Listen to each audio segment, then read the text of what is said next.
तो क्या परिमेय संख्या क्या है? परिमेय संख्या। परिमेय संख्या पढ़ लिए। परिमेय संख्या किसको कहेंगे? वह संख्या जिसे पी बटे क्यू के रूप में लिख सकते हैं, जहाँ पी और क्या क्या पूर्णांक हो, जहाँ क्यू क्या नहीं होना चाहिए, जीरो नहीं होनी चाहिए, उसको क्या बोलेंगे? परिमेय संख्या बोलेंगे। तो परिमेय संख्या जैसे 4/3, 7/3, -4/1, 0/3, 0/2, ये सभी के सभी क्या होगी? परिमेय संख्या होगी, क्योंकि इसको क्या लिख सकते हैं? पी बटे क्यू के रूप में हम लोग लिख सकते हैं। वो क्या हो सकता है? पूर्णांक हो सकते हैं। क्या हो सकते हैं? पूर्णांक, यानी कि उसमें धनात्मक और ऋणात्मक संख्या भी रहेगा और जीरो भी रहेगा। लेकिन जब पी बटे क्यू के रूप में रहेगा तो क्यू क्या नहीं होगा? जीरो नहीं होना चाहिए। क्या होना चाहिए? नीचे में न्यूमरेटर यानी कि हर में हमेशा जीरो नहीं रहना चाहिए कभी भी। अगर जीरो आ गया तो वो परिमेय संख्या नहीं होगा, क्योंकि जब जीरो हो जाएगा तो वो जीरो से किसी भी संख्या को हम लोग भाग देंगे तो क्या आ जाएगा? इन्फिनिटी आ जाएगा, यानी अनंत आ जाएगा। समझ में आ रहा है? अनंत आएगा। बताए, जब अनंत आ जाएगा तो वो परिमेय संख्या नहीं होगा। ठीक है। अब जैसे √1, रूट के अंदर में 1 है, अगर कोई चीज रूट के अंदर में होगा वो परिमेय होगा कि अपरिमेय होगा? सबसे पहले उसका हम लोग गुणनखंड करेंगे। गुणनखंड करने पर अगर उसका पूरा पूरी जोड़ा बन जाएगा तो एक जोड़ा को बाहर निकालेंगे। जैसे 1 है, √1, इस √1 में से इस √1 को हम 1 × 1 लिख सकते हैं। यहाँ से जोड़ा 1 का एक बाहर निकल गया और ये बन गया 1/1, ये तो परिमेय संख्या है ना। तो कभी कभी फंसाने के लिए क्या करेगा? रूट अंदर घुसा देगा, है ना। रूट घुसा देगा तो आदमी समझता है नहीं, रूट घुस गया अंदर में, वर्गमूल घुस गया, तो इसका मतलब ये क्या होगा? परिमेय होगा। नहीं, अगर वहां से जोड़ा बन जाएगा तो क्या होगा? परिमेय होगा। जैसे √4 का हम 2 × 2 लिख सकते हैं और 2 कहाँ आएगा? बाहर आएगा। और ये 2/1 क्या बन गया? ये 1 बन गया। देखो पी बटे क्यू के रूप में आ गया, इसका मतलब ये क्या है? परिमेय संख्या। ठीक उसी तरीके से 9, √16, √9। ओके, ये सब उसी तरह से हम लोग देंगे अपरिमेय संख्या। कौन सी संख्या?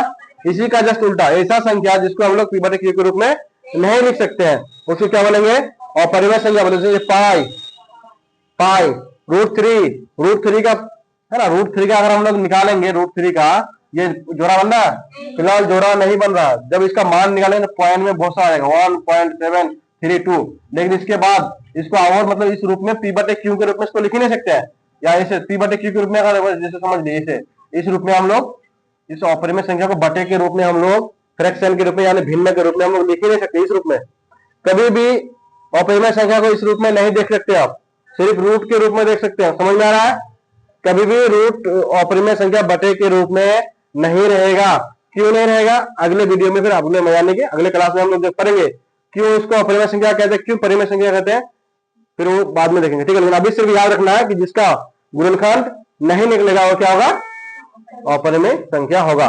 जैसे पाई एक अपरिमेय संख्या। √3 पाई आता है एग्जाम में, पाई क्या आता है? √3 यहां से कुछ नहीं निकलेगा, √5 कुछ नहीं निकलेगा, √2 कुछ निकलेगा नहीं, √7, √10, इस √10 को हम लोग √5 गुना √2 है ना, ऐसे निकलेंगे। यहां से कुछ निकल रहा है? नहीं निकल रहा है। ये क्या होगा?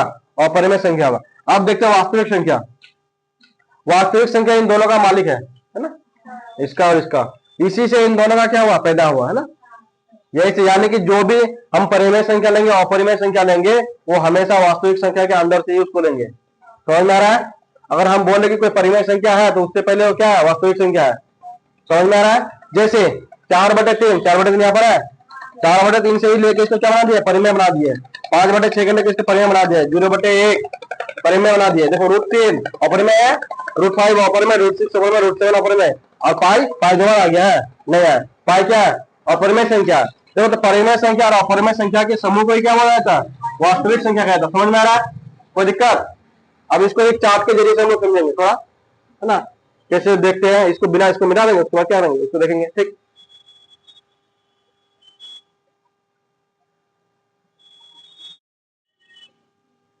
तो देखो तो वास्तविक संख्या रियल नंबर, इसमें क्या क्या आ गया?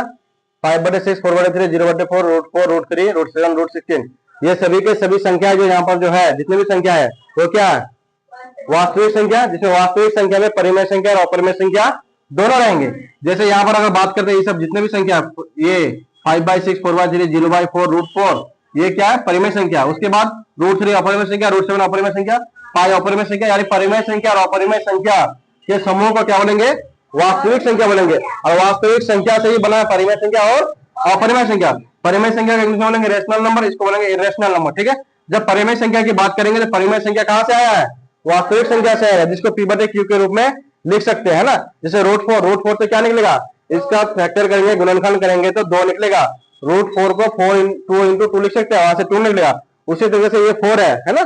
4 क्या आता है? परिमेय संख्या।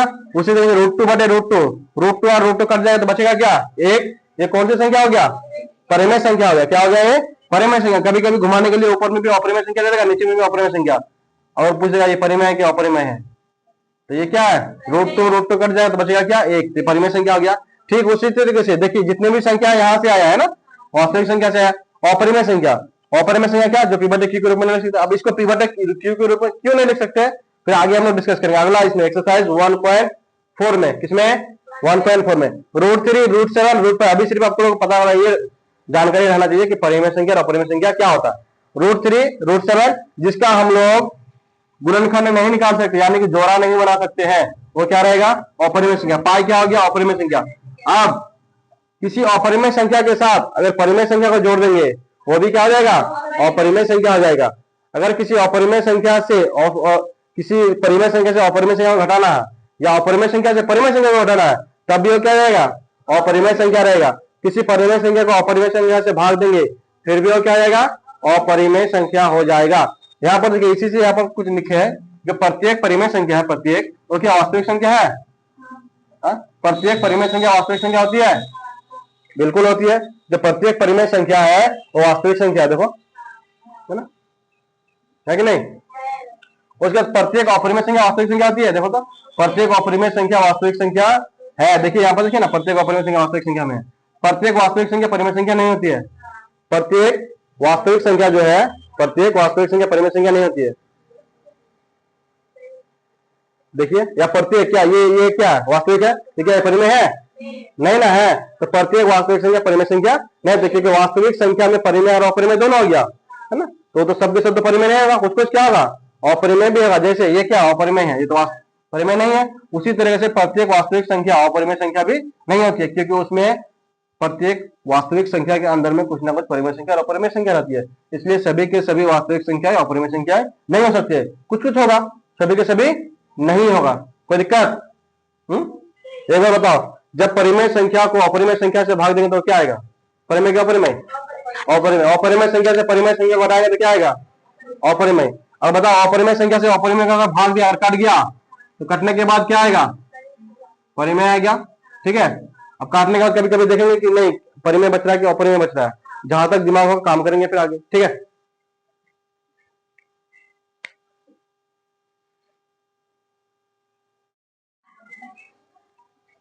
क्या दिखाना है, सिद्ध कीजिए कि रूट 5 एक अपरिमेय संख्या, ठीक है। ये सवाल आता है, रूट 5 रूट 2 रूट 3 सभी को एक ही तरीके से निकालेंगे, ठीक है। अगर रूट 5 पढ़ लिए तो रूट 3 रूट 2 अपने आप हो जाए, चाहे वो रूट 7 दे दे, रूट 11 दे दे, रूट 13 दे दे, ठीक है। सभी के सभी एक जैसे ही होगा, ठीक। तो सबसे पहले क्या लिखेंगे, हल, है ना, प्रूफ में लिखेंगे। क्या लिखेंगे, सिद्ध करने बोला ना, यानी प्रूफ करने बोला, ठीक है। तो सबसे पहले प्रूफ देंगे, क्या देंगे, प्रूफ, है ना। जो रूट 5 दिया है तो उसको अपरिमेय दिखाना है हमको, क्या दिखाना है, अपरिमेय से। तो उसका उल्टा मान लेंगे, क्या मान लेंगे, उसका उल्टा। तो उल्टा अपरिमेय का उल्टा क्या होता है, परिमेय। और मान लेंगे कि माना कि ये वाला की लगाना, वो वाला नहीं, माना कि रूट 5 एक परिमेय संख्या है। अब बता, कोई अगर परिमेय संख्या होगा कोई भी चीज, तो किस रूप में होगा, पी बटे क्यू के रूप में होगा। किस रूप में होगा, पी बटे क्यू का मतलब पी के जगह पर ये भी हो सकता है और क्यू के जगह पर बी भी हो सकता है। बी क्या नहीं होगा, जीरो नहीं होगा नीचे वाला, समझ में आ रहा है। यहाँ पर पी बटे क्यू भी लिख सकते हैं, ये बटे बी जो लिखने का मन करेगा, ठीक है। तो यानी कि क्या होगा, जो कोई भी अगर रूट 5 और एक परिमेय संख्या है, इसका मतलब ये पी बटे क्यू के रूप में होना ही होना है। इसलिए रूट 5 एक परिमेय संख्या ना, तो इसलिए रूट 5 बराबर, यहां कर दो थोड़ा इधर, रूट 5 बराबर, इसलिए रूट 5 बराबर ये बटे बी, यानी पी बटे क्यू के रूप में आ जाए, है ना।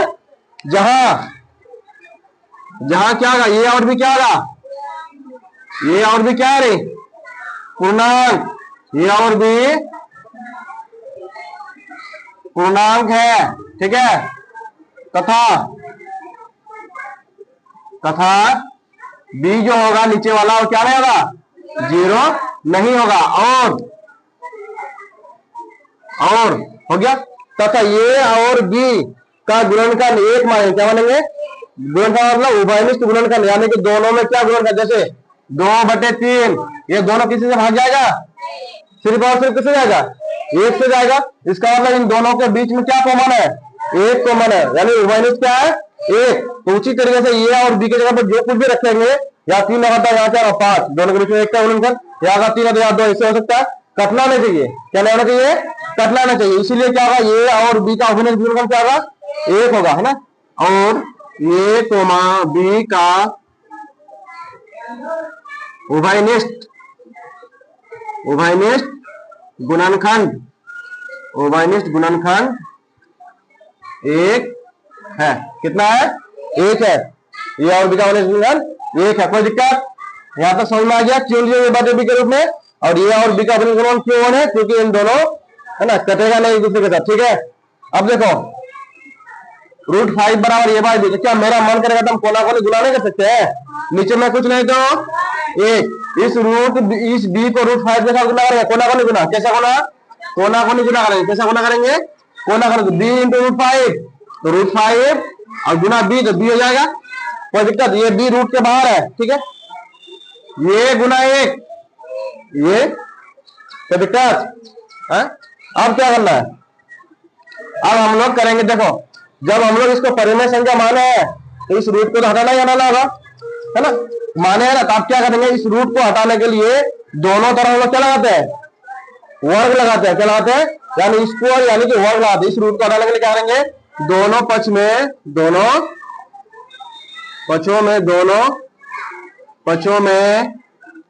वर्ग करने पर, क्या करने पर, वर्ग करने पर। अब बता, इस पूरे पर वर्ग करेंगे, √5 और बी वर्ग कर दो, इधर किए तो इधर भी करना है, क्यों, क्योंकि इधर अगर करेंगे इधर करेंगे तब ना कुछ फर्क नहीं पड़ेगा। गुना करेंगे तो दोनों तरफ, भाग करेंगे तो दोनों तरफ, हो गया एक तरफ कर देंगे ऐसे, क्या ये समझ लो कि ये 2x है, अब इधर स्क्वायर कर दिया तो इधर फर्क नहीं पड़ेगा, अब दोनों तरफ स्क्वायर करेंगे तब ना कुछ नहीं फर्क पड़ेगा, दो खत्म हो जाएगा। समझ में आ रहा है, तो यहाँ पर देखो तो ये स्क्वायर हो गया, कोई दिक्कत नहीं। अब जो √5 गुना √5, 5 √2 गुना 2, √2 गुना √2, 2 √3 गुना √3, √3 √a गुना √a, तो उसी तरह से √5 गुना √5, 5, अब b गुना b, b गुना b, b गुना b, b स्क्वायर, ये गुना ये स्क्वायर, 2 गुना 2, 2 स्क्वायर, ठीक उसी तरह से ये स्क्वायर ये हो गया है। अब हम लोग क्या करेंगे, इस 5 को इधर धकेलेंगे, क्या करेंगे, इस 5 को इधर गुना में हो जाएगा तो बटे में, किसमें, बटे में, ये स्क्वायर और बटे 5, ठीक है। अब इसका मतलब समझो, ये स्क्वायर बटे 5, इसका मतलब ये हुआ कि ये स्क्वायर को 5 से क्या कर रहा है, भाग लग रहा है, यानी 5 जो है ये स्क्वायर को विभाजित कर रहा है। तो वही तो चीज यहाँ पर लिखेंगे, जैसे कुछ यहाँ 25 है, क्या 5 का स्क्वायर है, और यहाँ नीचे में 5 है, 5 का स्क्वायर 25 और बटे 5, तो 5 से 25 को भाग दे रहा है ना, यानी 5 का स्क्वायर को क्या दे रहा है, भाग दे रहा है। समझ में आ रहा है, कोई दिक्कत नहीं। यहां ये स्क्वायर किससे विभाजित है, 5 से, ये स्क्वायर 5 से विभाज्य है,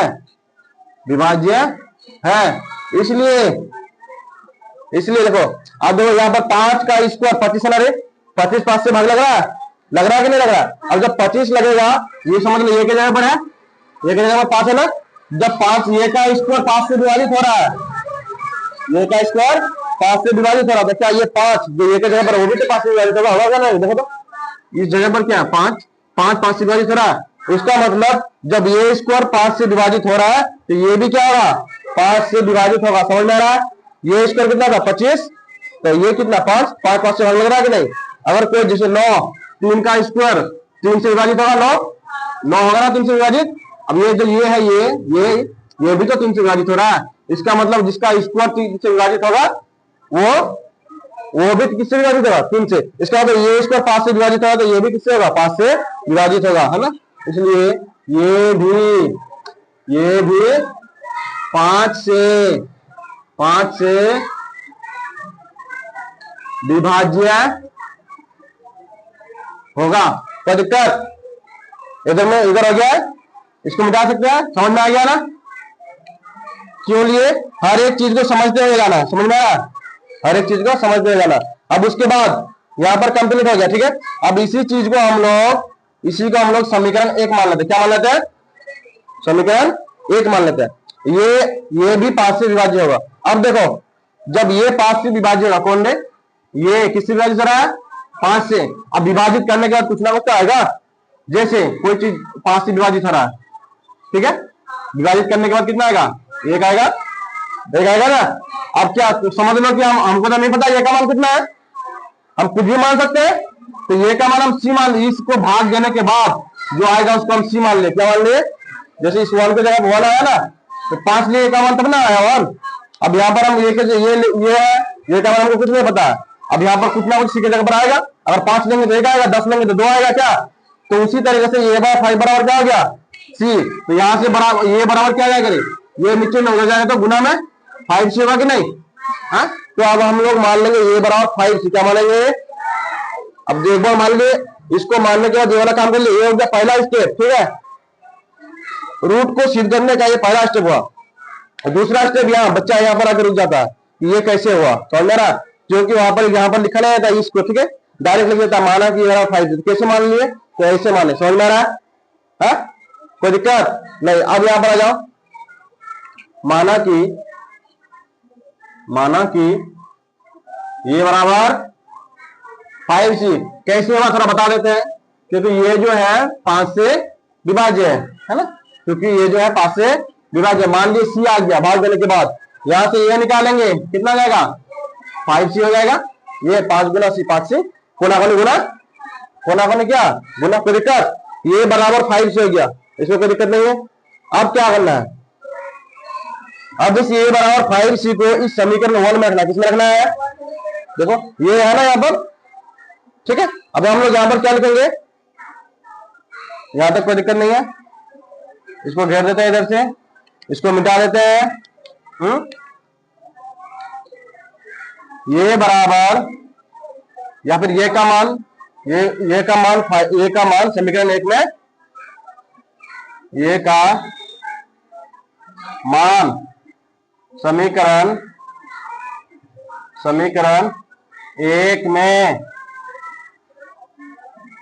रखने पर कोई दिक्कत? समीकरण 1 क्या है? 5b² बराबर 5b² बराबर क्या है? ये स्क्वायर, ये और ये का मान कितना है?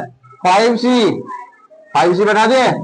देखो ये 5b² बराबर क्या है? ये स्क्वायर, तो 5b और ये के बराबर क्या है? 5c, तो 5c का स्क्वायर बैठा दिए। कोई दिक्कत? 5b² इसको ऐसे ही रखो, है ना। अब देखो इधर बराबर, इस सब में बराबर आया ना, इस में आपका मन करेगा तो या लिख सकते हो। क्या? या फिर इसका इस्तेमाल ऐसे तीर का निशान लेके, ऐसा इधर बराबर है ना, तो यहाँ बराबर नहीं लगाएंगे। बराबर देने के बाद तीर का निशान लेंगे, इसको बोलते हैं इंप्लाइड दैट, ठीक है। या फिर इसके बदले में या लिखेंगे, या कोई दिक्कत? तो उसी तरीके से हम लोग यहाँ पर भी इंप्लाइज दे सकते हैं, ठीक है। 5b², देखो 5c पर होल स्क्वायर है, तो 5b² का मतलब 5 का स्क्वायर, 5 गुना 5 कितना? 25, और c गुना c स्क्वायर ही रहेगा। अब बताओ ये 5, ये 25 नीचे आएगा तो कटेगा, ये 25 गुना में इधर आएगा तो क्या होगा? चलो, इंप्लाइज दैट 5b², ये 25 कहाँ जाएगा?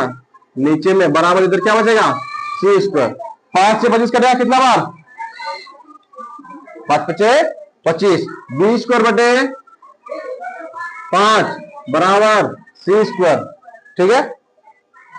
b² बटे 5 बराबर c²। अब यहां पर देखो, इसी चीज को हम यहां करके ऐसे लिख सकते हैं, c² बराबर b² बटे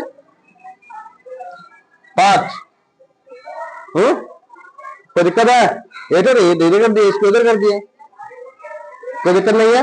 अब देखो यहां पर b² बटे 5 का मतलब b² 5 से विभाज्य है। किससे? यहां पर जैसे था ना ये स्क्वायर बटे 5, तो ये स्क्वायर बटे 5 का मतलब ये स्क्वायर 5 से विभाज्य था। अब यहाँ पर b² बटे 5 है ना, c² बराबर, तो यहाँ पर एक बार ये स्क्वायर 5 से विभाज्य हुआ, और एक बार b² क्या होगा? 5 से। जब b² विभाज्य है तो b भी तो होगा, बताए ना अभी। जब 25 अगर 5 से विभाज्य होगा तो 5 भी तो होगा, तो b² अगर 5 से विभाज्य होगा तो b भी तो 5 से विभाज्य होगा। यहाँ पर क्या लिखेंगे? यहाँ b² किससे विभाज्य है? 5 से, किससे? 5 से विभाज्य है। इसलिए कौन विभाज्य होगा? 5 भी, बी भी, सॉरी, बी भी 5 से विभाज्य होगा। कोई दिक्कत? अब लेकिन यहां पर देखो, ये और भी हम लोग क्या मान के चले थे? पूर्णांक, और इन दोनों का गुणनफल क्या होगा? गुणनफल थे, एक लेके चले थे ना। अब बताओ, एक लेके चले थे, लेकिन हम लोग यहाँ उल्टा मान के चले थे कि परिमेय संख्या है। क्या है? परिमेय संख्या है। परिमेय संख्या होता है स्क्वायर वगैरह किए, यहाँ पर दिखाई कि ए स्क्वायर जो है ना 5 से विभाज्य है ना, दिखा दिए। अब यहाँ पर दिखा दिए कि बी स्क्वायर है ना 5 से विभाज्य है, तो ये भी 5 से विभाज्य होगा, बी भी 5 से विभाज्य होगा। अब बताओ, ये भी 5 से विभाज्य है और बी भी 5 से विभाज्य है, दोनों 5 से भाग लग रहा है ना, दोनों लग रहा है ना। अब बताओ, जैसे ये देखो, एक जगह पर 10 रख दिए, ये 15 रख दिए, ऐसे मान लिए दोनों 5 से विभाज्य है ना। अब हम लोग क्या करे थे कि ये बटे बी, ये बटे बी का मतलब 10 बटे 15, इसको ये माने, इसको बी माने। समझ में आ रहा है? ये भी 5 से विभाज्य है, ये भी, तो 5 से दोनों भाग लग रहा है। ये को 10 मान ली, बी को 15 मान ली, तुम 20 भी मान सकते हो बी को, कोई दिक्कत नहीं। अब देखो, ये बटे बी 10 बटे 15, दोनों 5 से लग रहा है, 10 और 15 लग रहा है ना। लेकिन हम लोग जब माने थे, इसको क्या माने थे? ए और बी का उभयनिष्ठ गुणनफल क्या है? एक है ना। इसका मतलब दोनों, ये जब किसी का चीज का उभयनिष्ठ गुणनफल अगर एक रहेगा, वो एक के अलावा किसी से कटेगा? एक के अलावा किसी से कटेगा। इसका मतलब ये हुआ कि ये और बी जब दोनों 5 से भाग लग रहा है, यानी कि उभयनिष्ठ गुणनफल कितना आ रहा है दोनों का? 5 आ रहा है। क्या आ रहा है? 5 आ रहा है। लेकिन हम लेके चले थे एक, आ गया कितना? 5। अगर एक आ जाता दोनों का, नहीं करता, तो फिर हम लोग का मानना सही था। ये यहाँ पर माने दोनों का उभयनिष्ठ गुणनफल, और यहाँ पर कितना आ गया? 5। इसका मतलब जो हमने माना था वो क्या निकला? गलत निकला। परिमेय संख्या जो मान के चला था √5 को, वो क्या निकल गया? गलत निकला। क्यों? क्योंकि इसका ए और बी का उभयनिष्ठ गुणनफल 1 से ज्यादा है। क्या?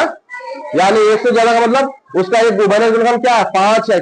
5 से घट रहा है ना, 5 से घटा कि नहीं? इसका मतलब ए और बी का उभयनिष्ठ गुणनफल 5 है, 1 के अलावा कौन है? 5 है। इसीलिए हमारा जो मानना है कि √5 एक परिमेय संख्या है, यह क्या था सर?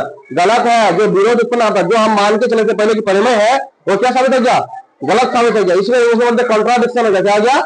कॉन्ट्राडिक्ट हो गया, यानी कि विरोध उत्पन्न कर दिया। क्या कर दिया? विरोध। एक एग्जाम्पल को समझ के चलो, जैसे तुम पहले किसी चीज को जानबूझ के तुम सोच रहे हो नहीं ऐसा सही है तो है, क्या सही है तो है, लेकिन तुमको बाद में तुमको पता चलता है कि नहीं, जो हम पहले बोल रहे थे वो क्या है? गलत है। इसी को बोलते हैं अपने आप का विरोध। समझ में आ रहा है? तुम कैसा है ना, झगड़ा वगड़ा करते करते बोलता है एक एकदम सही है, बोलता है ना, बोलता है, तो उसी चीज के बाद में जाके क्या होता है? 2-4 आदमी आया विचारी करने के लिए, आके तुमने गलत साबित कर दिया, अब तुम भी मान गए कि हाँ हम जो किए थे गलत है, सॉरी सॉरी सॉरी। तो वही वाला काम यहाँ पर क्या आ गया? हम लोग जो मान के चले थे वो क्या करे? गलत हो गया। ठीक है, यहाँ पर क्या लिखेंगे? क्योंकि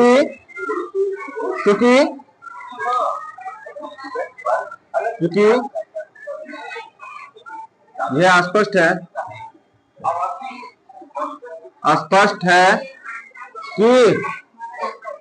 कि ए बाय बी का एक गुणनखंड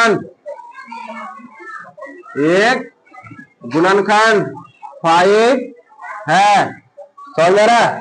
अब इसको लिख लो, उसके बाद हम लोग 2 लाइन है उसको लिख लेंगे। ठीक है, जल्दी लिखो इसको। 2 लाइन और लिखना होगा, इसे जोड़ना होगा कि हमारा जो मानना था वो गलत था, इसलिए ऐसा हुआ। जल्दी लिखो।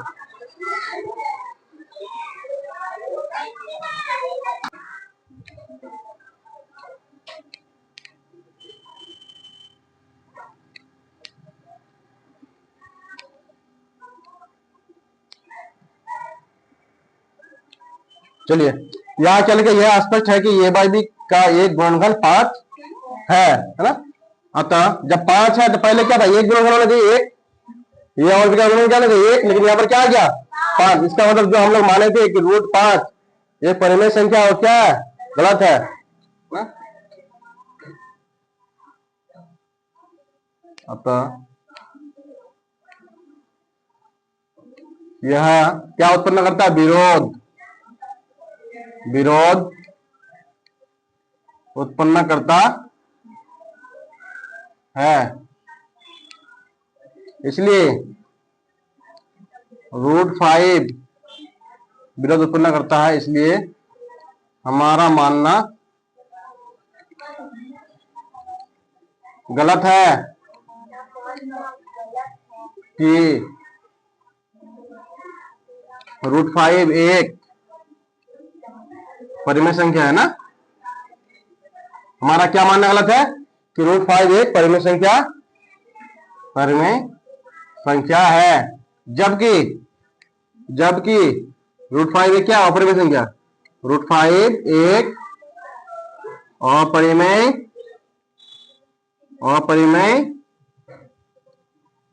संख्या है। ठीक है, हो गया प्रूफ। यहां पर लिख देंगे PROVED प्रूफ। ठीक है,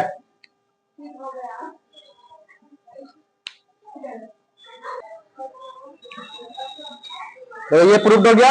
अब इसी तरीके से अगर बोल देगा √2, ठीक है, √2 को आपको करके दिखाना है, उसके बाद √3 जहां पर √5 था वहां चला देना है, √2 लगा देना है। अभी करो, इसको लिखने के बाद खुद से करना, पहले इसको एक बार देख लेना है, उसके बाद खुद से करना है। ठीक है, हम चाहिए अपना होमवर्क समझो, है ना। √3 √2 √3 उसके बाद √7 इतना तक आएगा। ठीक है, √2 √3 √7 एक तीनों को क्या करना है, अभी करना है। ठीक है, खुद से करना है।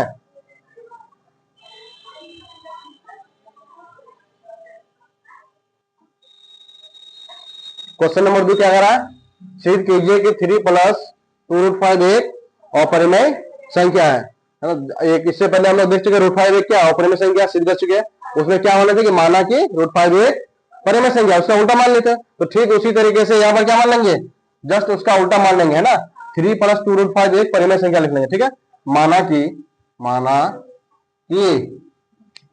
3 + 2√5 एक सब वैसे ही होगा। ठीक है,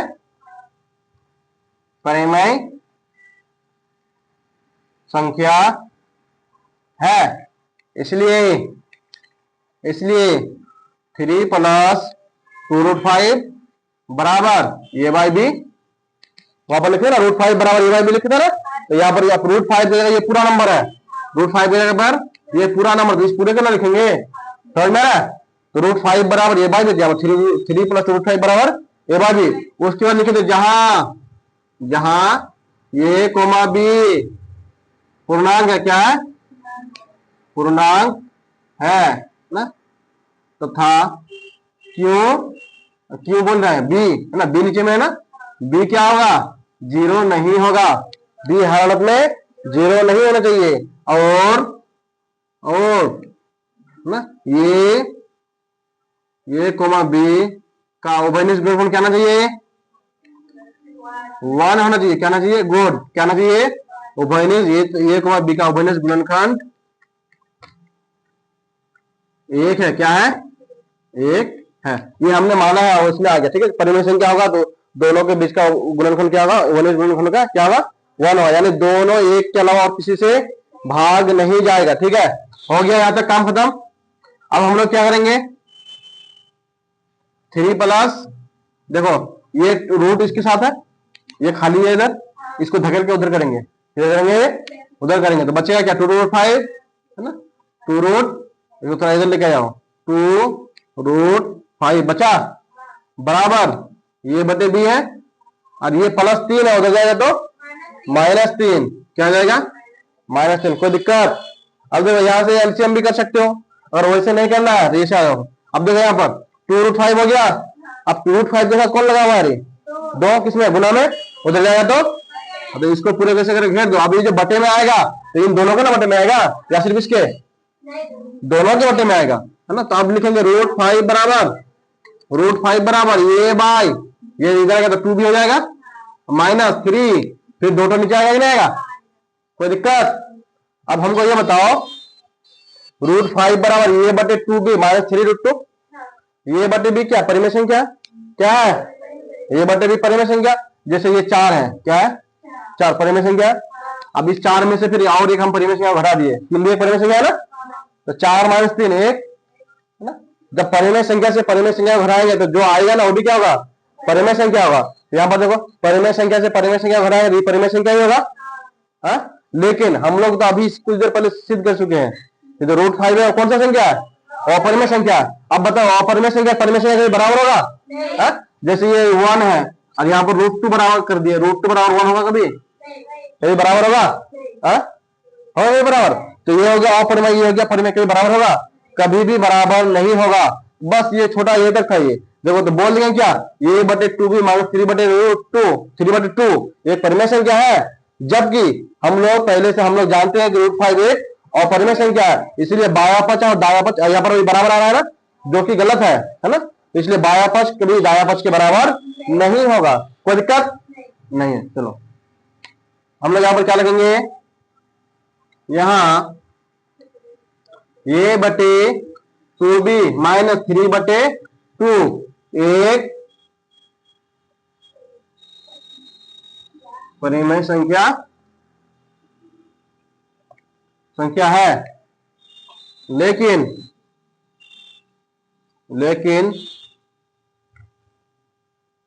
हम लोग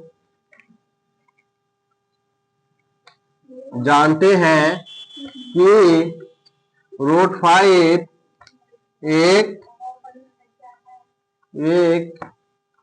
अपरिमेय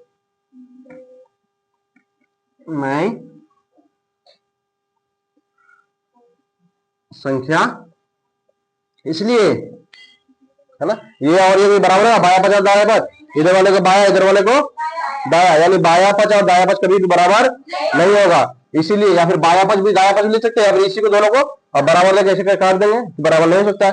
इसीलिए √5 कभी भी बराबर नहीं हो सकता किसके, इस परिमेय संख्या a बटे 2b माइनस 3/√2 के, है ना। तो मेरा जब बराबर नहीं होगा इसका मतलब हमारा मानना क्या है, गलत है, कि ये क्या है, एक परिमेय संख्या है, जबकि ये क्या है, अपरिमेय संख्या। ठीक है, तो इसलिए हमारा मानना क्या हो गया, हाँ ये बटे एक परिमेय संख्या है, लेकिन हम लोग जानते हैं कि √5 एक अपरिमेय संख्या है, इसलिए इतना बराबर इतना, है ना।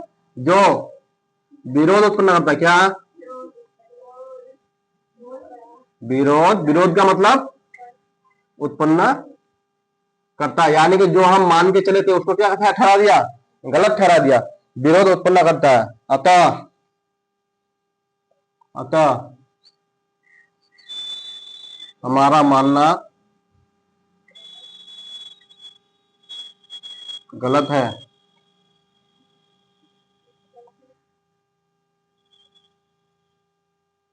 थ्री प्लस 2√5 एक परिमेय संख्या नहीं, एक परिमेय संख्या नहीं, बल्कि क्या है, बल्कि अपरिमेय संख्या है।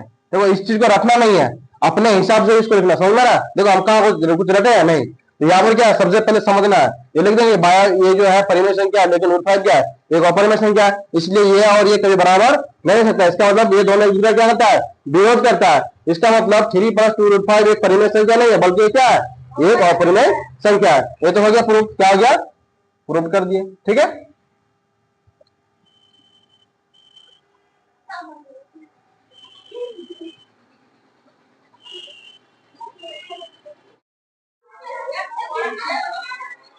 क्वेश्चन क्या है, सिद्ध कीजिए कि निम्नलिखित संख्याएं पहला नंबर 1/√2, दूसरा क्या है 7√5, तीसरा नंबर 6 + √2। सबसे पहले किसको सिद्ध करेंगे, पहला नंबर को सिद्ध करना। कितना नंबर को, पहला नंबर 3 का 1। तो सबसे पहले जैसे कर रहे थे √5 को जैसे प्रूफ किया था वैसे ही करेंगे, है ना। सबसे पहले क्या मानेंगे, माना कि क्या मान लेंगे, माना कि 1/√2 एक परिमेय संख्या है। ठीक है, इसलिए 1/√2 इज इक्वल टू a/b। इसी को हम p/q भी लिख सकते हैं, जहां a और b क्या है, a और b पूर्णांक, a और b पूर्णांक है, और b ≠ 0। b ≠ 0 को कभी कभी अगर ऐसे नहीं लिखना है, तो उसको ऋण्यतर बोलता है, ऋण्यतर क्या बोलते हैं, कभी कभी ऐसे लिखा हुआ आएगा, ठीक है, ऋण्यतर, ठीक है। तो इसी को बोलते हैं बी ऋण्यतर है, यानी कि बी जीरो नहीं है, ठीक है, बी ऋण्यतर भी लिखा हुआ आ सकता है, ठीक। तथा ये और बी का उभयनिष्ठ गुणनखंड कितना 1 है, ठीक है, ये बात है। और जब 1/√2 is equal to a by b है ना, तो b, या फिर इसको कोना कोनी क्या करेंगे, गुना करेंगे, तो ये √2, ये गुना √2, ये √2, b गुना 1 b, ठीक है। अब √2 ये is equal to b bye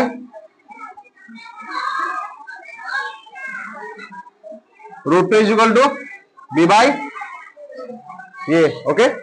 अब यहां पर देखो √2 is equal to b by ये, और ये और भी दोनों क्या है,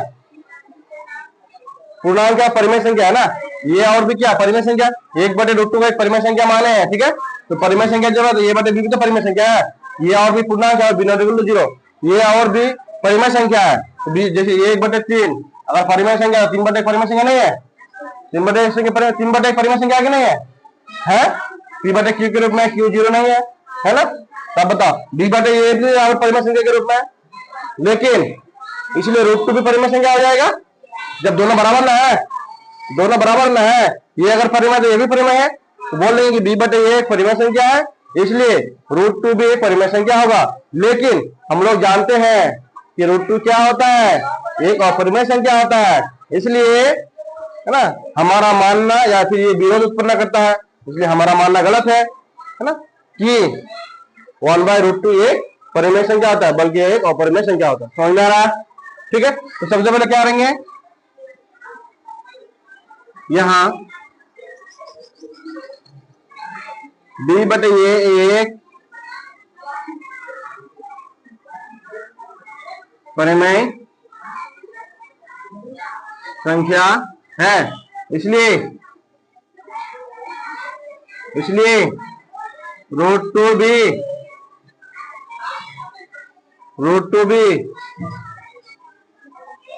परिमेय संख्या है, लेकिन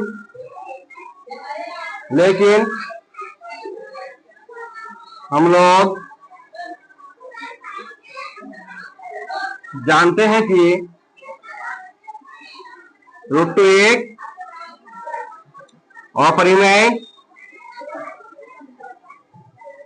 अपरिमेय संख्या है, इसलिए यह विरोध उत्पन्न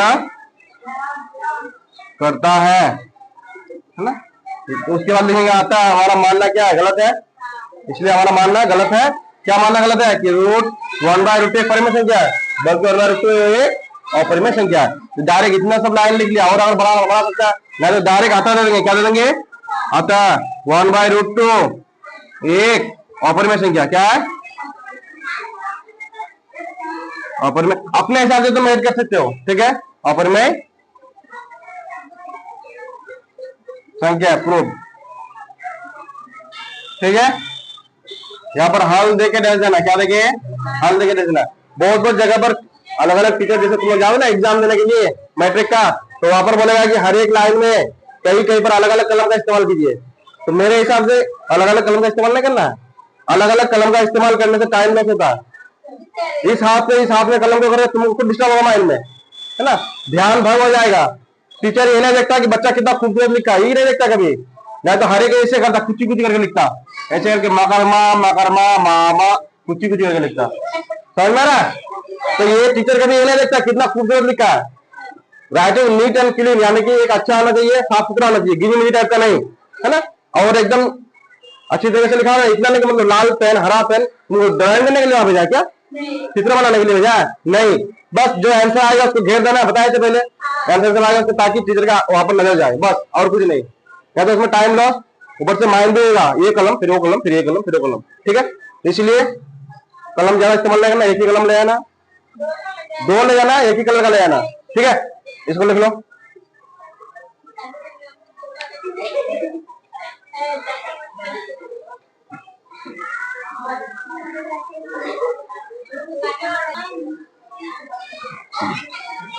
चलो आप क्वेश्चन नंबर 2 देखते हैं। क्वेश्चन नंबर 2 क्या है? 7√5 एक अपरिमेय संख्या क्या करना है? सिद्ध करना। क्या करना है? सिद्ध करना। फिर क्या करेंगे? माना कि 7√5 एक परिमेय संख्या है, ठीक है। इसलिए 7√5 अगर परिमेय संख्या है तो ये किस रूप में होगा? P बाय Q के रूप में, या P की जगह ये या Q की जगह B, है ना। जहां ये और B दो पूर्णांक है और B क्या है? नॉट इक्वल टू 0, तथा ये और B का गुणनखंड कितना होगा? 1 है। क्या है? 1 है।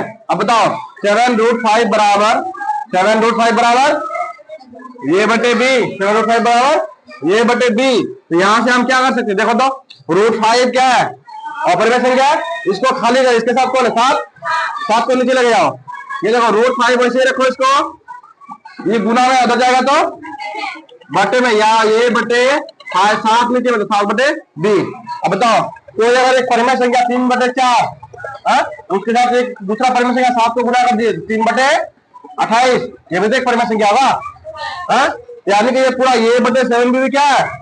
परिमेय संख्या है। तो ये परिमेय संख्या है और ये जितना होगा उसी के बराबर ये है, तो ये भी परिमेय संख्या है ना। लेकिन हम लोग क्या जानते हैं? पहले हम लोग सिद्ध कर चुके हैं 1 नंबर में कि √5 एक अपरिमेय संख्या होता है। जब ये अपरिमेय संख्या होता है तो क्या ये मतलब जो हम लोग माने थे वो सही है?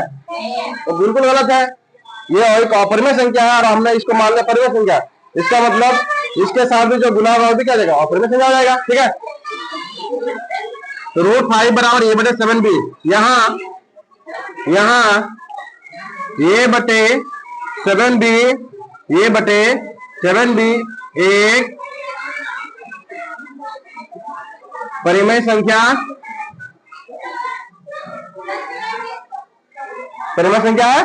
इसलिए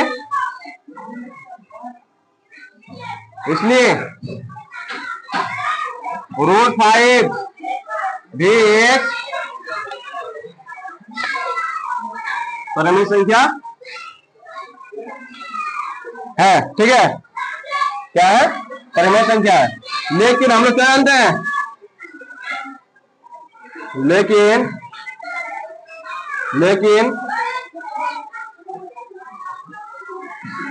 हम लोग जानते हैं कि √5 एक अपरिमेय संख्या है ना। हाँ बोलिए, कितना टाइम? रुकिए थोड़ा, रुकिए, उन लोगों पर आइए। हम लोग जानते हैं कि √5 एक क्या अपरिमेय संख्या है, ठीक है। इसलिए यह विरोध उत्पन्न करता है, इसलिए यह विरोध उत्पन्न करता है। अतः 7√5 एक अपरिमेय संख्या। कौन सी संख्या? अपरिमेय, ठीक है। प्रूव लिख लो।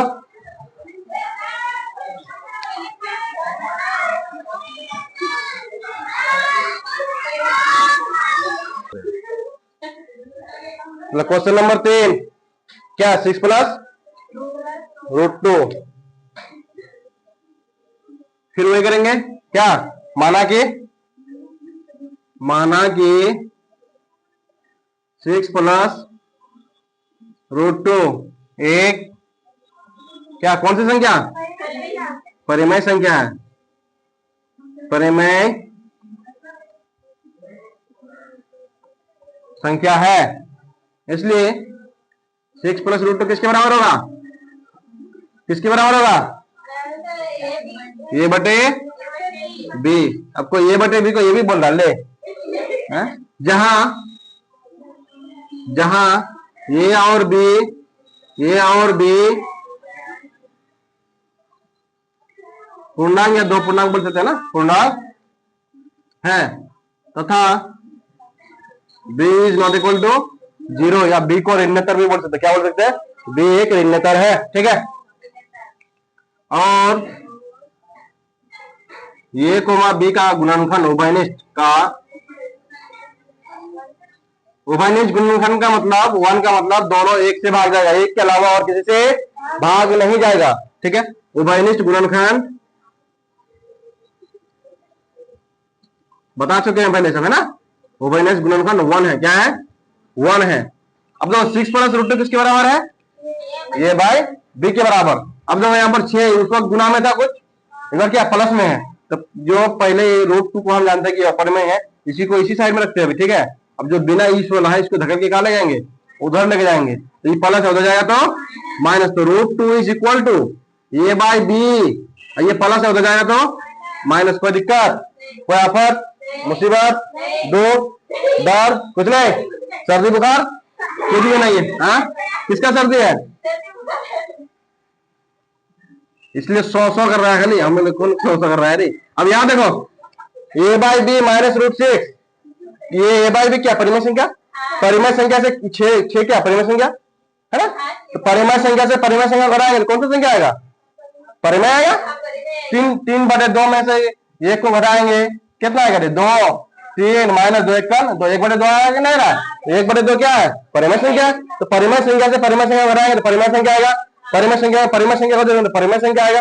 जैसे 2 माइनस 1 2 परिमेय संख्या, 1 परिमेय संख्या, 2 से 1 1, ये भी तो परिमेय संख्या है, यानी ये पूरा का पूरा क्या हो गया हमारा परिमेय संख्या हो गया। जब ये परिमेय संख्या आ गया, इसके बराबर रूट 2 है, इसका मतलब रूट 2 भी परिमेय संख्या है, लेकिन हम लोग जानते हैं कि रूट 2 क्या है और परिमेय संख्या, इसका मतलब हमारा मानना क्या है गलत है, यह विरोध पूर्ण करता है, और चलेंगे अतः 6 प्लस रूट 2 एक अपरिमेय संख्या है, हो गया प्रूफ। क्या दिक्कत, हाँ चलो याद रखो, यहां ए बाई बी माइनस 6 एक परिमेय संख्या, ये तो आसान है सर, बार बार विरोध उत्पन्न करना लिखना पड़ता है, बार बार अलग होता है तो सर सबका क्वेश्चन अलग अलग सब क्वेश्चन अलग अलग है ना। अब सब एक ही मिल रहा है, समझो कि इसमें तुमको मुफ्त में मिल रहा है मार्क्स, इतना आएगा उतना सब में थोड़ा थोड़ा अलग है। अब बाद बाकी सब नीचे क्या लिखना पड़ता है, एक ही टाइप का लेना, सबसे तो आसान है नंबर, इसमें नंबर नहीं ले पाओगे किसमें ले पाओगे, जिसमें जो चैप्टर सबसे ज्यादा आसान है नंबर ज्यादा आता है उसमें ले लो, हार्ड ज्योमेट्री पढ़ाएंगे तो जाके फिर और हालत खराब हो जाएगा, समझे। ए बाई बी बराबर माइनस 6 एक परिमेय संख्या है, ठीक है। इसलिए रूट 2 भी, इसलिए रूट 2 भी एक परिमेय संख्या है, ठीक है। क्योंकि हम लोग जानते हैं, क्योंकि यहां पर लेकिन भी लगा सकते हो, ठीक है, क्योंकि हम लोग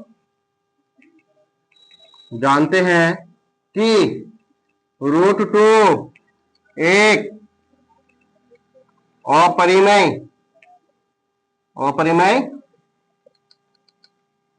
संख्या है ना, अपरिमेय संख्या है जो विरोध उत्पन्न होता है, क्या करना, विरोध उत्पन्न करता है। अतः 6 प्लस रूट 2 एक अपरिमेय संख्या है, प्रूव्ड। इसी के साथ जो आपका एक्सरसाइज है 1.3 पर्सन नंबर 1.3 कंप्लीटेड हो गया ना। इससे पहले हम लोग क्या क्या देखे, इसका बेसिक देखे, परिमेय संख्या अपरिमेय संख्या क्या होता है, वास्तविक संख्या क्या होता है, उसके बाद मतलब कॉन्सेप्ट देखे हम लोग, है ना। उसके बाद हम लोग क्या थ्योरी में आए, थ्योरी मीन्स एक्सरसाइज में, एक्सरसाइज को पूरा सॉल्व कर लिए, ठीक है। अब हम लोग पढ़ेंगे क्या नेक्स्ट वीडियो में 1.4, और 1.4 में जाने से पहले हम लोग कुछ उसके क्या कॉन्सेप्ट देखेंगे कि शांत दशमलव क्या होता है, अशांत दशमलव क्या होते हैं, समझे। शांत दशमलव अशांत दशमलव क्लास में पढ़ चुके हैं, उसको क्या करना रिवाइज करके आना, है ना। आवर्ती, अशांत आवर्ती, अशांत अनावर्ती क्या होते हैं, it mean terminating and non terminating, terminating with repeating, non terminating repeating, non terminating non repeating, ठीक है।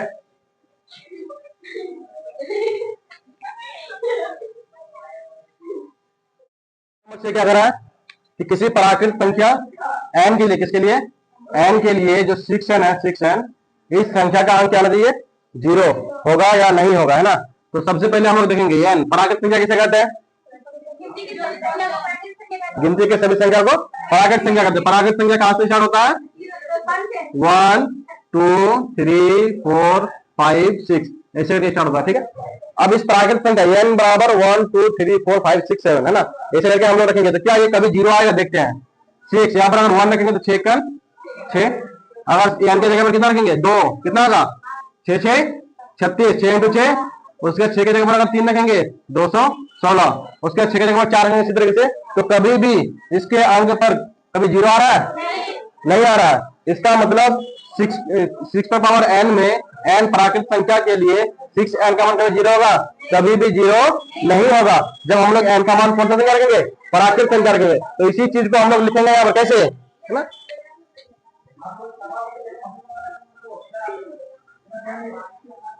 n प्राकृत, सबसे पहले हम लोग लिखेंगे हल, क्या लिखेंगे हल, n प्राकृत संख्या के लिए, n प्राकृत, समझेगा, ठीक है, n प्राकृत संख्या के लिए, है ना। तो n इज इक्वल टू 1 2 3 4 5 ऐसे करके हम लोग कहां तक रखेंगे, अनंत तक रख सकते हैं। 3 4 ऐसे देख लेंगे होता है कि नहीं होता है, ठीक है। तो 6 n 1 2 3 4 5 6 के लिए 6n is equal to, 6n is equal to, है ना। जब n का मान क्या लेंगे 1, n का मान 1 लेने पर, n का मान 1 लेने पर क्या है 6 1, तो 6 बराबर 6, n बराबर कितना लिए 1 लिए, ठीक है। उसके बाद 6 बराबर n, है ना। अब जब n का मान 2 लेंगे, क्या लेंगे, n का मान जब 2 लेंगे क्या जाएगा 36, n का मान जब 3 लेंगे कितना जाएगा 216, कितना जाएगा 216। इसी तरीके से n का मान लेते जाएंगे, लेकिन कभी भी n का मान में इधर कभी 0 नहीं आएगा, ठीक है, कभी भी 0 नहीं आएगा। लेकिन अगर इस 6 का फैक्टर करेंगे, गुणनखंड करेंगे, क्या करेंगे 6 का गुणनखंड, 6 का अगर हम लोग गुणनखंड करते हैं तो 2 या 6 यानी 2 और 3 आता है, यानी 2 से भी 6 बन जाएगा और 3 से भी। तो यहाँ पर जो 2 6 जो है 6n जो है ना 6n वो इस रूप में, किसमें 2 गुना 3 पर पावर n के रूप में, ठीक है, किसके रूप में 2 गुना 3 पर पावर n के रूप में। देखो अगर कोई संख्या अगर 2 पर पावर m गुना 5 पर n इस रूप में रहेगा तो उसका जो n का जो घात है ना, उसको जो रखेंगे मान n और n का, तो हमेशा 0 आएगा। जैसे 20 है ना, इस 20 का गुणनखंड करो, क्या क्या आएगा 20 का गुणनखंड से 2 10 2 5 यानी 2 गुना 2 गुना 5 आएगा कि नहीं आएगा। 2 का घात 2 गुना 5 का घात 1, देखो 2 का घात m 5 का घात n, m बराबर 2 n बराबर 1। जब ऐसा करते हैं तो गुना करने के बाद कितना 20 आ रहा है, तो देखो तो यहाँ पर 0 बन रहा है। अगर कोई संख्या 2 पर पावर m इंटू 5 पर पावर n के रूप में रहेगा तो उसका जो होगा क्या होगा 0 पर वो खत्म होगा ना। लेकिन अगर कोई यहाँ पर 2 पर पावर n के रूप में तो है, लेकिन यहाँ पर 5 नहीं है, जिस वजह से 0 पर खत्म नहीं होगा। समझ में आ रहा है कोई दिक्कत। और हम लोग वो चेक करके भी देख लिए जब 1 2 3 रखे ना, कभी 0 आया, कभी 0 आया नहीं आया। इसका मतलब इस रूप में अगर होता तो 0 होता। यहाँ पर क्या मानेंगे 6n बराबर 2 इंटू 3 बराबर n, है ना, के रूप में है। इसलिए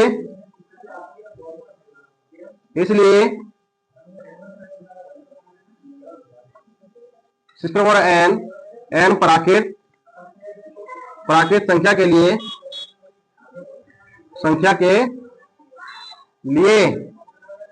क्वेश्चन क्या बोला था, n प्राकृत संख्या के लिए अंक जीरो होगा?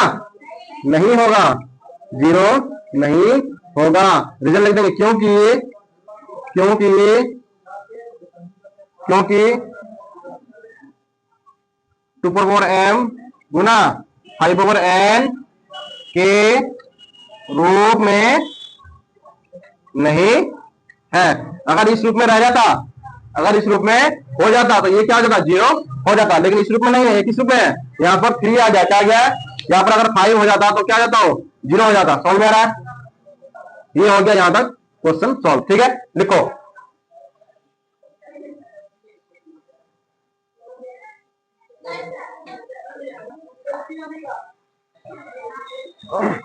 चलिए, सबसे पहले क्वेश्चन में क्या बोला है? Question number 6, question number 1.2। ऐसे बोला 7 गुना 11 गुना 13 प्लस 13 और 7 गुना 6 गुना 5 गुना 4 गुना 3 गुना 2 गुना 1 प्लस 5 भाज्य संख्या क्यों है? तो सबसे पहले इस क्वेश्चन को हल करने से हम लोग क्या जानेंगे कि भाज्य संख्या होता क्या है। भाज्य संख्या होता क्या है? आप लोगों को पता है भाज्य संख्या क्या होता है? बताओ जल्दी। भाज्य संख्या, हाँ वेरी गुड, वह संख्या जिसका गुणनखंड क्या हो? 2 से अधिक हो, यानी कि वो खुद से भी करे और एक से भी करे और दूसरे चीज से भी कर सकता, यानी उसका गुणनखंड 2 से अधिक होगा। जैसे 6, जैसे 6, ये 6 से कर रहा है और 1 से कर रहा है, उसके बाद 2 से भी कर रहा है और 3 से भी कर रहा है, तो इसका गुणनखंड है। ये सब क्या है? गुणनखंड है। क्या है?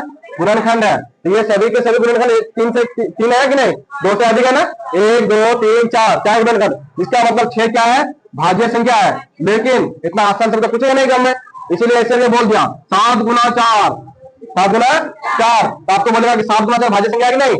आपको कोई सोचा 7 4 7 तो नहीं है, 7 भाज्य संख्या, लेकिन इसको नहीं, इसको गुना है तो 7 के 28, 7 के 28, ये 28 1 से भाग जाएगा, 28 से भाग जाएगा, 2 से भाग जाएगा, 7 से भाग जाएगा, 14 से भाग जाएगा, तो ये 28 क्या है? भाज्य संख्या है। तो इसको इस 28 के दायरे में भाज्य संख्या नहीं बोलेंगे, हम बोलेंगे 7 गुना 4 भाज्य संख्या, इसलिए बोल देते हैं 7 गुना 4 भाज्य संख्या। क्यों? क्योंकि इसका गुणनखंड 2 से अधिक है, 1 भी है, 28 भी है, 2 भी है, 7 भी है और 14 भी है। कोई दिक्कत? तो ठीक उसी तरीके से इसी पे यहीं पर घुमाने के लिए सिर्फ हम लोग क्या बोल दिया 7 गुना 13 गुना 13 प्लस 13। अगर ये संख्या इस सभी को गुना करके 13 अगर हम जोड़ देते हैं, जो बड़का वाला नंबर आएगा कि नहीं कुछ ना कुछ जोड़ने के बाद, है ना? तो उसको अगर देखेंगे कि उसका गुणनखंड 2 से अधिक हो गया तो भाज्य संख्या आ जाएगा। ठीक उसी तरीके से इस सभी को हल करके प्लस 5 जोड़ देंगे, जोड़ने के बाद अगर उसका भी गुणनखंड यानी कि वो 1 से 2 से या किसी से 1 से ज्यादा से भाग 2 से ज्यादा से भाग चले गया तो क्या जाएगा? भाज्य संख्या हो जाएगा। समझ में आ रहा है? कोई दिक्कत नहीं? तो सबसे पहले हम लोग हल में क्या लिखेंगे? हल, है ना?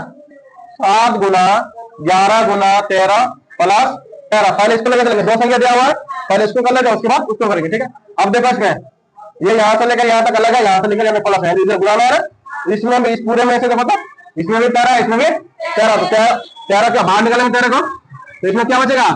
7 गुना 11, 7 गुना 11 13 तो बाहर, उसके बाद प्लस है तो प्लस, इसमें कितना 1, वेरी गुड।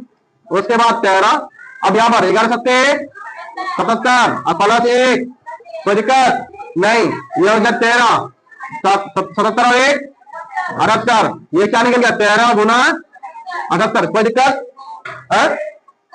अब इस 78 को भी थोड़ा तोड़ दो, इस 78 को हम तोड़ेंगे, इस 78 का हम करेंगे 2 से 2 6 2 6 2 में 18, उसके बाद 3 गुना 6 3 तरीका 9 3 गुना 2 अच्छा 2 6 2 में 18 ना, कहां पर? यहाँ पर 2 6 यहाँ पर 3 आएगा, है ना, 2 में 18, उसके बाद यहाँ पर कितना आएगा 13। ठीक है, तो क्या इस 78 का मशीन नहीं ले सकते हैं? 13 गुना 2 गुना 3 गुना 13, देखो यहाँ पर प्लस लगा इसलिए, अगर गुना में आ जाता तो ये पर बता देते। देखो आप सबको गुना में लेके आ रहे हैं, अब बताओ यहाँ पर ये जो बड़का जो नंबर बनाया गुना करने के बाद ये नंबर 13 से करेगा कि नहीं करेगा? 13 से करेगा। जैसे ये 8 है, इस 8 को हम 2 गुना 4 लिख सकते हैं, इसका मतलब ये 8 2 से भी कटेगा, 4 से भी कटेगा, 8 से भी कटेगा, इसका मतलब ये जो नंबर है ये 13 से कटेगा कि नहीं? 2 से कटेगा कि नहीं? 3 से कटेगा कि नहीं? देखो इसे देखो ना 13 से कटेगा ना, तो इसका मतलब गुना करना है 2 से कटेगा कि नहीं? 3 से कटेगा कि नहीं? 13 से भी कट रहा है, 2 से भी कट रहा है, 3 से भी कट रहा है, अब 2 6 6 से भी कटेगा, 13 39 से भी कटेगा, तो इसका गुणनखंड कितना हो गया? 2 से अधिक हो गया, इसीलिए ये क्या है? भाज्य संख्या है। समझ में आ रहा है? यहाँ पर क्या लिखेंगे? अतः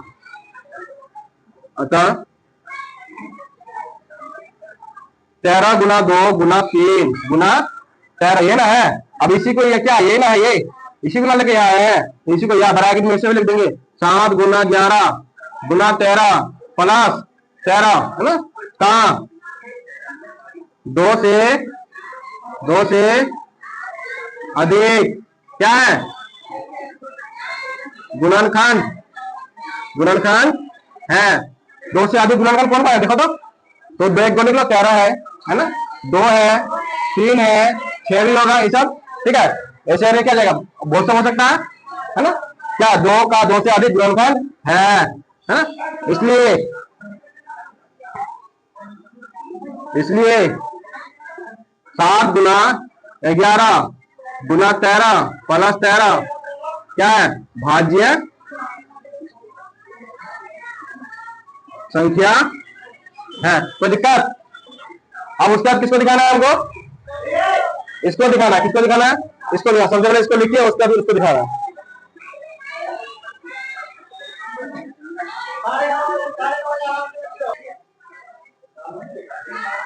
चलिए अब हम लोग क्या दिखाएंगे, इसी क्वेश्चन का दूसरा वाला हिस्सा है। 7 गुना 6 गुना 5 गुना 4 गुना 3 गुना 2 गुना 1 प्लस 5 को क्या दिखाना है, भाज्य संख्या तो है, ये लोग क्यों है, फिर वही बात, क्या 2 से अधिक अगर गुणनखंड होगा तो क्या आ जाएगा, भाज्य संख्या आ जाएगा। लेकिन यहाँ पर अगर ऐसे रह जाता है यहाँ से, ठीक है, तो इसे बोल देते, ये 6 से भी भाग जाएगा, 5 से भी भाग जाएगा, 4 से भी भाग जाएगा, 3 से भी भाग जाएगा, भाज्य संख्या हो गया। अब यार प्लस 5 किया ना, वैसे ही कर देंगे, लेकिन ऐसे ही बता सकते हैं। भाज्य संख्या में जोड़ेंगे कुछ ना तो भाज्य संख्या तो होगा, हो सकता है कभी कभी नहीं दे सकता, इसीलिए इसको पहले किसमें लाएंगे, गुणा में लेके आएंगे। गुणा में कब लेके आएंगे, यहाँ पर भी 5 दिख रहा है, यहाँ पर 5 दिख रहा है, इस पूरे में है ना, 5 यहाँ पर दिया, 5 यहाँ पर, तो 5 कहाँ जाएगा, बाहर बचेगा क्या, 7 गुना 6 5 में निकल गया, बचेगा क्या, 4 गुना 3 गुना 2 गुना 1 ब्रैकेट बंद प्लस 5। कोई दिक्कत। अब क्या करना है, मल्टीप्लाई यानी कि गुना करना है। क्या करना है, गुना करना है। इस पूरे को गुना करो, 7 6 42, अब 2 3 6 6 में 24, तो 42 गुना 24 है ना। कोई दिक्कत। अब प्लस 5, अब 42 गुना 24 क्या होगा, यहाँ पर 24 गुने 48 का 8 हासिल 4, 24 चौके 96, 24 चौके 96, 24 चौके 96, 24 गुने 48 का 8 हासिल 4, 24 चौके 96, 96 और 4 100, यानी 1008, 1008। ये 5 तो है पहले से, 5 गुना 1008 प्लस कितना 5 प्लस 5।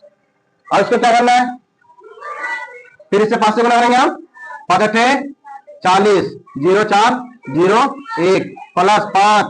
अब यहाँ पर देखो 5 0 4 5 45, 45 हो गया। अब देखो यहाँ पर कोई दिक्कत है इसमें, कोई दिक्कत नहीं हो रही है। अच्छा यहाँ पर गलती हुआ है, क्या गलती हुआ है, इस 5 को निकालना देखना चाहिए अंदर से। हाँ देखो यहाँ से 5 निकल क्या बचा, हाँ 1 भी निकल गया, यहाँ पर 1 ना बचेगा, प्लस में क्या बचेगा, 1 बचेगा, ठीक है।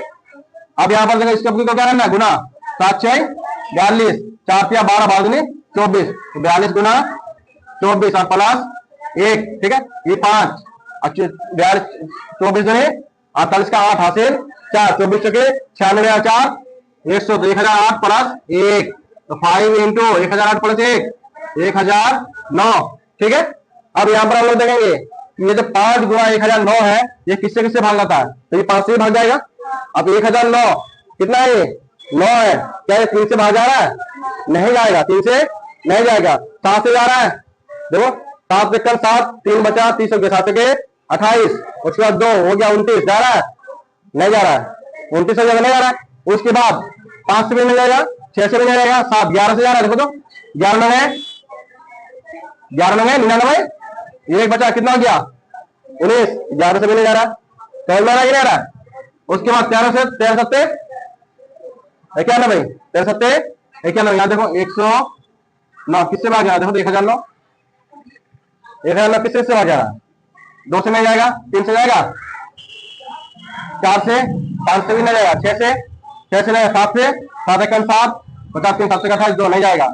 अब इसको किससे लेना है, 7 से भी नहीं, 8 से नहीं, 9 10 11 भी नहीं, 12 13 4 7 91, बचा कितना 9 99, नहीं आएगा। उसके बाद 17 से लो, 17 5 85, बता कितना? 85 में तो 15, 159 नहीं आएगा। 29 से देखो तो 29 3 में 27 का 7 हासिल 2, 3 में 4 2 87, 100 में से 87 गया तो फिर 13 13 बचा 139, 29 6 29 5 29 चौके करना 37 का 6 हासिल 3 4 में 8 3 11 116, 29 से भी नहीं आ रहा है, 29 से भी नहीं जा रहा है। अब यहाँ पर देखो ट्रिपल से भाग जाएगा डायरेक्ट, ये 5 से भाग जाएगा, ये 109 से भाग जाएगा, 1009 से भाग जाएगा और 1 से भाग जाएगा। हो गया 2 से अधिक गुणनफल हो गया कि नहीं गया? 5 से भी जाएगा, 1009 से भी जाएगा और किससे जाएगा? 1 से 3 हो गया 2 से अधिक, 1 से तो सब जाता है ना, 5 से भी जाएगा और किससे? 1009 से तो जाएगा ही। कितना गया? 2 से अधिक हुआ, इसका मतलब क्या है? भाज्य संख्या है। कौन सा संख्या है? यार क्या नहीं अतः 5 गुना 1009 का गुणनफल, 9 का गुणनफल क्या क्या देखो तो 1 हो गया, 5 हो गया और 1009 भी हो गया ना। 2 से अधिक है, क्या है? 2 से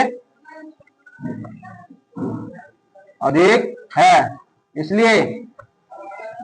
इसलिए 7 गुना 6 गुना 5 गुना 4 गुना 3 गुना 2 गुना 1 प्लस 5 क्या है? भाज्य संख्या है। ठीक है, हो गया आंसर। यहां से लेकर यहां तक, यहां से लेकर पूरा क्या करना है? लिख लेना। ठीक है।